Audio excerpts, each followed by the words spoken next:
este é o programa OAB na TV da 12ª Subseção, que abrange as cidades de Cravinhos, Jardinópolis, Ribeirão Preto, Santa Rosa de Viterbo, São Simão e Serrana. Este programa tem o apoio cultural do Centro Universitário Uniceb. Hoje trouxemos ao nosso programa o Dr. Luiz Fernando Maldonado para falar sobre o tema condomínios. Dr. Luiz Fernando, muito obrigada pela sua participação nesse programa. É um prazer, Maria. Dr. Luiz, qual é o perfil do condomínio moderno? O condomínio, a área condominial, ela teve uma crescente considerável com o boom imobiliário que nós tivemos a partir de 2009. E o condomínio ele passou a ser um conceito moderno de moradia. Não passou a ser novo porque os condomínios já existem já há muitos anos, mas passou a ser um conceito moderno até pela questão da segurança, que hoje em dia está muito em voga nos assuntos que se tratam em vários locais, né? E hoje o condomínio moderno, ele exige um profissionalismo maior do que o do passado. Que o condomínio no passado, ele era uma administração um pouco mais caseira, né? Hoje já se exige que seja uma administração mais profissional. É muito importante que hoje exista uma administradora que cuide da parte burocrática, financeira do condomínio. É necessário que exista também um contador responsável pela parte contábil. Além disso, é recomendável a contratação de um advogado que cuide da parte jurídica, porque o condomínio, principalmente os condomínios hoje estão sendo muito grandes, não são mais condomínios tão pequenos. Então, hoje em dia é necessário, é uma microcidade que é administrada e não pode se conceber essa pequena microcidade sem um auxílio técnico, seja de uma administradora, de um contador ou de um advogado. Como ocorre a eleição do síndico? Quem pode ser candidato? Qualquer pessoa pode ser candidato a síndico, inclusive pessoas não condôminas. Hoje em dia se tem estabelecido que o síndico ele pode ser uma pessoa física, jurídica ou até um terceiro que não seja condômino. Única restrição: o síndico ele não pode ter débitos para com a sua taxa condominial. Então, se por exemplo o síndico for um candidato um condômino, ele não pode estar com o seu condomínio em atraso, porque ele não está no pleno gozo dos seus direitos de condômino. Luiz Fernando, explica um pouco mais sobre a questão de pessoa jurídica poder ser síndica. Essa realmente é um assunto que pouca gente tem conhecimento, mas a pessoa jurídica ela pode vir a ser síndico, em especial porque hoje existe a figura do síndico profissional, e esse síndico profissional ele não trabalha na pessoa física, geralmente ele tem uma pessoa jurídica, que aquela pessoa jurídica é que vai ser a pessoa eleita para trabalhar em prol do condomínio. Então é possível que uma pessoa jurídica seja constituída e ela seja eleita síndico através dos seus representantes legais para exercer a administração do condomínio. Pode haver um síndico profissional? Pode haver um síndico profissional, já é uma crescente. Em São Paulo e Rio de Janeiro, esse assunto já é muito mais comum. Aqui em Ribeirão Preto ainda não chegou tanto, mas já existem alguns síndicos profissionais. E até pelo que nós falamos no começo sobre o profissionalismo da administração do condomínio, a tendência é que daqui a algum tempo existam mais síndicos profissionais do que propriamente síndicos condôminos. Mas ainda há alguma resistência pelos condomínios em contratar um síndico profissional, que pode ser, até geralmente é uma pessoa jurídica, e é uma pessoa dedicada especificamente para essa atividade, diferente do condômino que se candidata a síndico, que geralmente tem a sua profissão e ele se dedica ao condomínio no seu horário de almoço, ou à noite, ou aos finais de semana. Como que é a remuneração desse síndico profissional e do síndico não profissional? A remuneração depende basicamente do que ficar estabelecido em assembleia. Existem convenções condominiais que prevêem a isenção ou a remuneração do síndico. Isso pode ser votado em assembleia, inclusive valores. Há casos em que várias pessoas se candidatam a síndico e eles vão até a frente da assembleia, expõem a sua proposta e falam por qual valor eles aceitariam o cargo de síndico. E mediante isso é feita a aprovação da remuneração e a eleição do síndico. Como ocorre a eleição do síndico? A eleição do síndico ela deve ocorrer sempre por assembleia, cujo quórum deve ser observado de maioria dos presentes, e o mandato em média do síndico é de 2 anos, podendo ser reconduzido de forma indefinida. Quais são as diferenças entre o regimento interno e a convenção do condomínio? A convenção do condomínio, eu costumo dizer que a convenção ela é a Constituição Federal e o regimento interno é um Código Civil. A convenção ela é o maior documento que existe dentro de um condomínio. Ela já é criada pelo próprio construtor e ela já é entregue pronta para os condôminos, estabelecendo as regras básicas, basicamente estruturais. Ela não disciplina o dia a dia do condomínio. O que vai fazer isso é o regimento interno. A convenção ela vai dizer qual é a fração ideal de cada unidade, as vagas de garagem, o que pode ser feito de reforma, o que não pode ser feito de reforma, observações estruturais em relação às obras que eventualmente forem feitas, limites de peso, quórum para se votar os assuntos, para benfeitorias úteis, benfeitorias necessárias, voluptuárias. Então ela já é mais amarrada. E o quórum para modificá-la também é muito rígido, né? Já o quórum que é de 2/3. O regimento interno já é um documento que é feito após a entrega do condomínio, que é votado pelos próprios condôminos e que eles estabelecem as regras de convivência. O regimento interno, basicamente, regras de convivência, que é onde se estabelece horários a serem observados, de mudança, de serviços, de prestadores de serviços, de festas, de uso de salão de festas, horário de uso de piscina. Então, o regimento interno ele se destina mais a estabelecer esses procedimentos. Quais são as penalidades que os condôminos receberão em caso de infração? Se pode, por exemplo, caminhar com animal em área de lazer ou se não pode. Então, esses assuntos são de competência do regimento interno. E o regimento interno, o quórum para modificá-lo é mais simples. Até 2004, o quórum era o mesmo da convenção. Em 2004, houve uma mudança no Código Civil que permitiu que o regimento interno passasse a ser modificado pela maioria dos presentes em assembleia. Luiz Fernando, e as incorporações de condomínio? Sempre que alguém for comprar um imóvel num condomínio, é sempre recomendável que a pessoa se certifique se o condomínio foi regularizado, se ele está incorporado, se foi feita a constituição regular do condomínio perante o cartório de imóveis. E mais importante também é que o candidato, o interessado a comprar um imóvel, que ele se oriente sobre a construtora, tire as certidões, faça uma pesquisa de processos, de satisfação em relação à construção.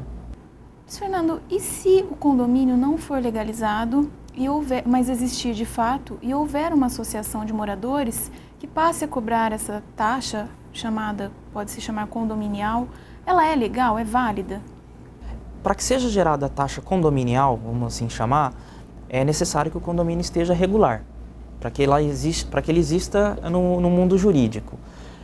Porém, se ele não estiver constituído na forma de condomínio, é válido que os interessados, a fim de viabilizar esse tipo de arrecadação, eles constituam uma associação de moradores, que, se observados os procedimentos legais de instituição, quórum, vai ter validade, com certeza.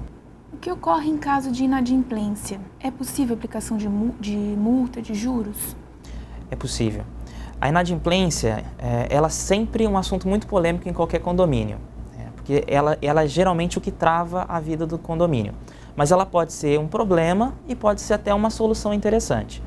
É o problema quando ela atrapalha o desenvolvimento, quando ela é muito alta e ela atrapalha o condomínio a pagar as próprias contas ordinárias, vamos assim dizer. E ela é uma solução quando existe uma inadimplência de média para baixa, em que o condômino, quando for cobrado, ele vai pagar com multa e juros. Pelo Código Civil, a multa é de 2% e os juros de 1%. Ou seja, nós temos 3%. Se o condomínio deixar esse dinheiro aplicado no banco, que o condomínio pagou, não vai render 3%. Então, de certa forma, a inadimplência pode ser considerada, se ela for baixa, ela pode ser considerada até um investimento, porque ela tem uma rentabilidade de 3%, coisa que hoje em dia nenhum investimento bancário fornece. Então, nessa parte, dependendo se for uma inadimplência baixa, pode ser até uma solução. E no caso da inadimplência, o condomínio inadimplente ele vai ser cobrado por um escritório de cobrança jurídico, né, um escritório de advocacia. Ela pode vir a ser acionada judicialmente através da ação de cobrança.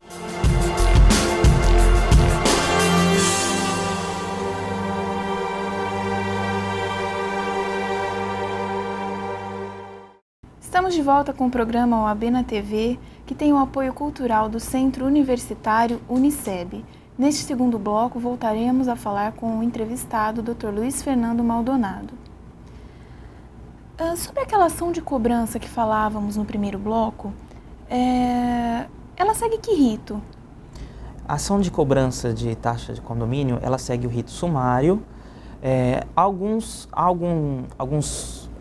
profissionais que se equivocam na interposição da ação já presenciei a interposição de ação monitória, que não é o caso, né? Pode ser considerado como um erro grosseiro e geralmente é extinto sem resolução de mérito o processo. Então, a medida adequada é a ação de cobrança pelo rito sumário, em que se é marcada uma audiência de conciliação, a parte apresenta a defesa dela na audiência, é aberto o prazo de réplica para o autor se manifestar, no caso o condomínio. Após isso, se for o caso, marca-se uma audiência de instrução, que geralmente não é o caso na área condominial, não há necessidade de instrução, e depois disso o juiz passa a proferir a sentença. Proferida a sentença, o réu, se ele vier a ser condenado a pagar o valor, ele tem o prazo de 15 dias para interpor recurso de apelação e julgado o processo no tribunal, eventualmente voltando para a fase de cumprimento de sentença, o condomínio já pode pedir o início dessa fase apresentando memória de cálculo com o valor do débito atualizado. Lembrando que a cobrança de condomínio, ela se encaixa na regra em que é uma prestação vincenda.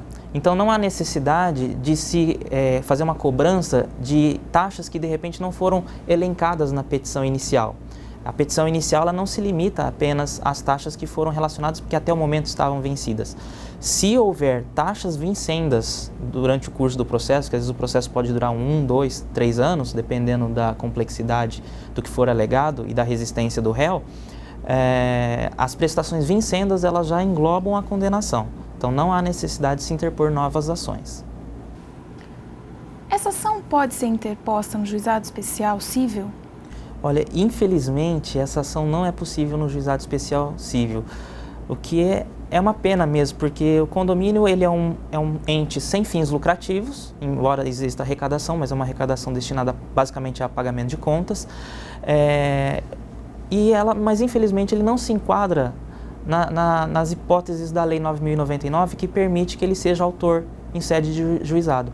Então, qualquer ação que o condomínio pretenda mover, infelizmente ele não pode se utilizar do serviço do juizado especial cível. A penhora pode recair sobre o bem de família no caso de execução de condomínio, prestações condominiais atrasadas?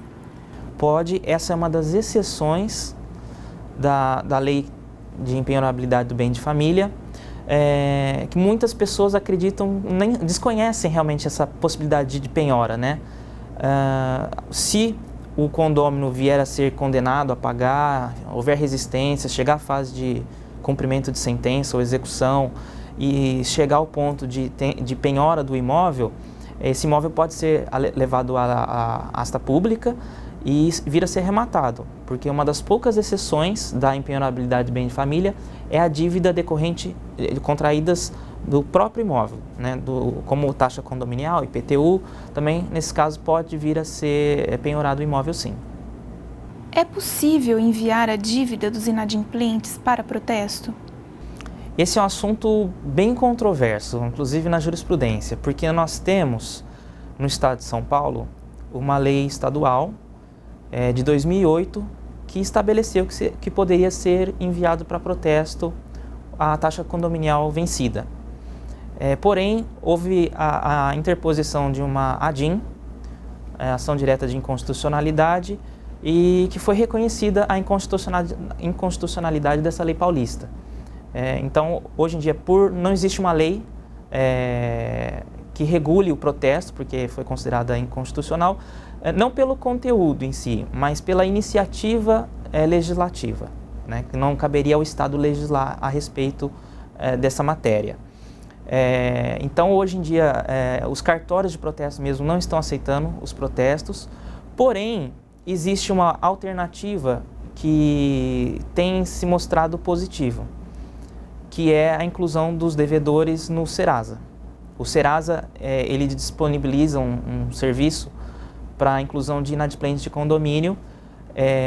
Então, se isso for aprovado em assembleia, é importante que se frise isso, não basta o síndico resolver fazer essa inclusão, é necessário que ele leve esse item para a assembleia, exponha e isso seja aprovado em assembleia para que os inadimplentes passem a ser incluídos no rol dos malpagadores do Serasa. E os animais? Como que está a questão dos animais dos condomínios? Animais também é sempre outro assunto muito polêmico, né? Porque já deu muita discussão no passado, hoje se entende um pouco melhor, mas a questão dos animais é o seguinte, é proibido proibir que a pessoa não tenha um animal. Então a pessoa tem, o condomínio tem o direito de ter um animal, porém essa mesma lei que permite que ele tenha um animal, também lhe pune pelos atos praticados por esse animal, como barulho, sujeira, ou até o caso de uma mordida, algo assim, um ataque do animal.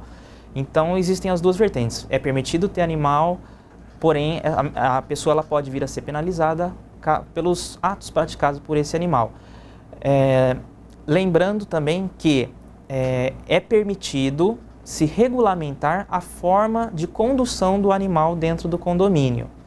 Não é porque é permitido que é possível ter animal, que ele pode também andar livremente. É plenamente aceitável, legal, permitido, que se estabeleça que o animal deva andar com coleira, focinheira, se for um animal agressivo, ou dependendo de algumas partes do condomínio que seja restringido o acesso do animal, como por exemplo a área de piscina, é plenamente possível restringir que ele não frequente essa área.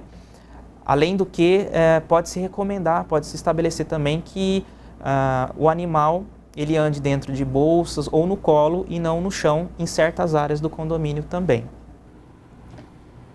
Maldonado, e naquelas convenções que determinam que o morador possa ter um cachorro de até 5 quilos ou de pequeno porte, na sua opinião isso é legal?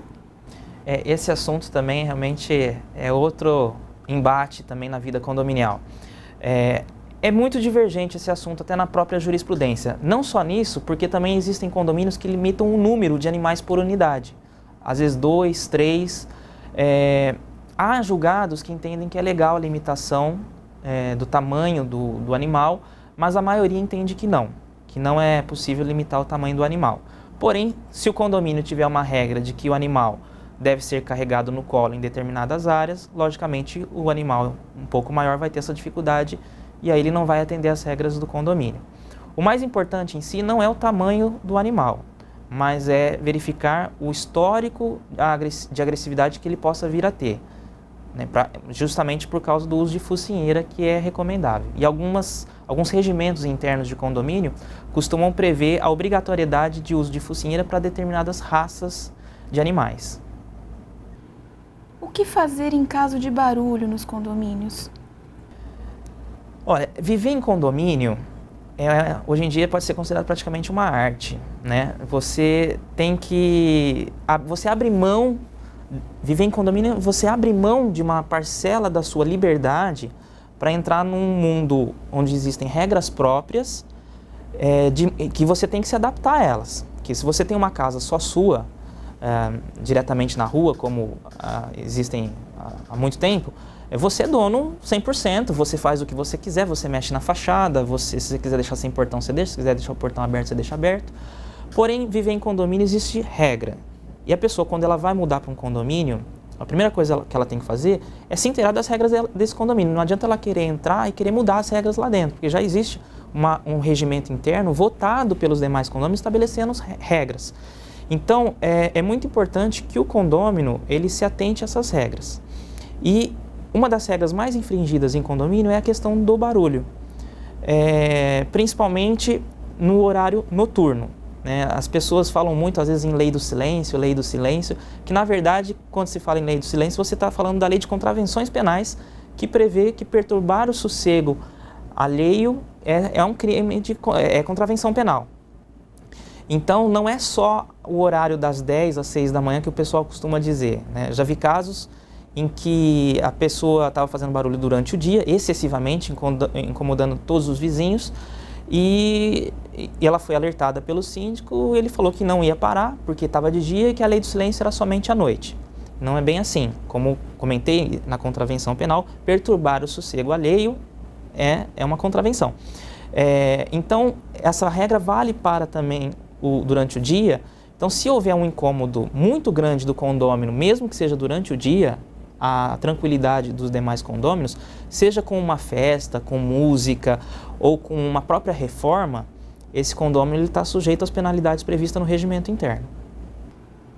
Falando em barulho, quem é o condômino antissocial?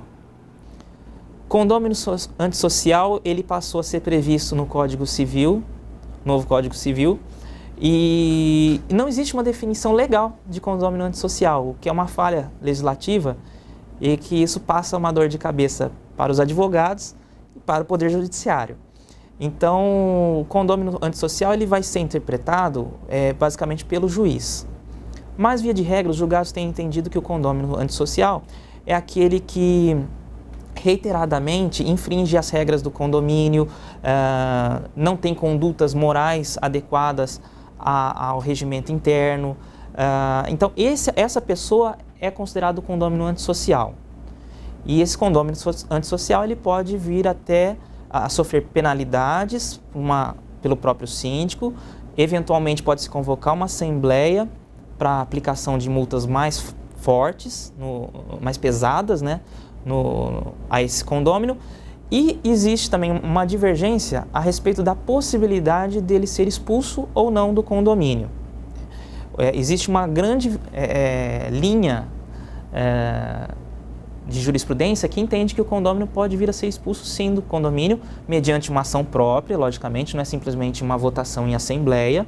Existe uma ação que o condomínio deve propor, apresentando as provas e os elementos que ele entende para a convicção do juiz, para demonstrar que esse condômino tem condutas antissociais de forma reiterada, e mediante isso o juiz analisa se é o caso ou não de ele ser considerado antissocial e expulso do condomínio.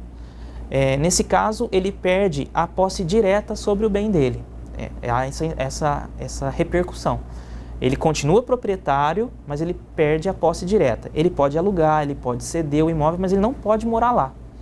Isso a jurisprudência tem entendido dessa forma.